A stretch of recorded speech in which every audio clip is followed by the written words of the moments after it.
Preserving endangered animals. Scientists warn that the rate of extinctions is accelerating, with 28% of species under threat. But for 50 years now, the Smithsonian Conservation Biology Institute has been trying to change that. Natalie Brand visited the campus in Northwest Virginia to get a look at how they're trying to keep these vulnerable species alive. Tucked into the foothills of Virginia's Blue Ridge Mountains and sprawled across 3,200 acres lives a collection of animals connected by a shared threat: extinction. I always say it takes a village to save a species. Part of that village exists here at the Smithsonian Conservation Biology Institute in Front Royal, where conservation biologists like Mel Songer are working with endangered and threatened species. What are you doing looking at the kid?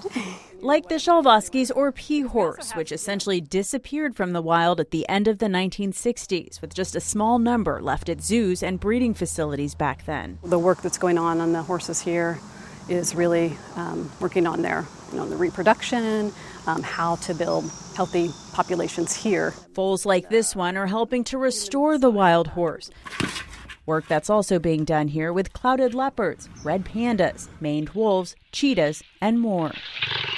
The campus also grows bamboo for the zoo's pandas, a bear no longer on the endangered list thanks to conservation efforts, but still vulnerable. We're seeing species disappearing at 100 to 1,000 times the normal background rate. And so we think, okay, well, we're losing a species here and there. There's a lot of other species. But the thing is that when we lose one species, it has cascading effects.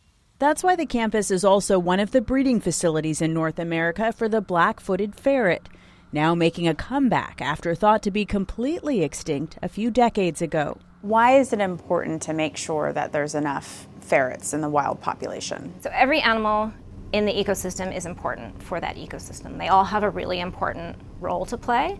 They're, in this case, ferrets are a mix of predator and prey for other larger carnivores. So anytime you take a species completely out of the ecosystem, you cause imbalance in that ecosystem. He's got upper and lower. Adrienne Crozier and her team are now caring for around 60 baby kits, nurtured and examined here until their release into the Colorado wild in the fall. Whenever we have offspring born, I feel like we did our job. Research, reproductive medicine, and cryopreservation help make that possible inside the Institute's lab. You are in the biorepository space room. Nucharan Songsasen, head of the Center for Species Survival, says these tanks hold samples from over 125 species, with over 1,000 individual animals represented. By banking reproductive cells and tissues, that we stop biological clock, buying time that the technology can catch up, and then we can use them. Using science to preserve these precious creatures for future generations.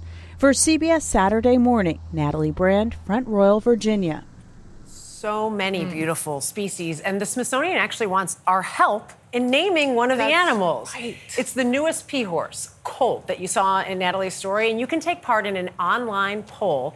Just scan the QR code on your screen, or you can visit CBS Saturday Morning, our Instagram page, to make your selection. He's so cute. I know. The only thing, can I say, when I saw the cryo stuff, I was like, just don't do the dinosaurs. Just don't do I don't want a Jurassic Park. Bad idea.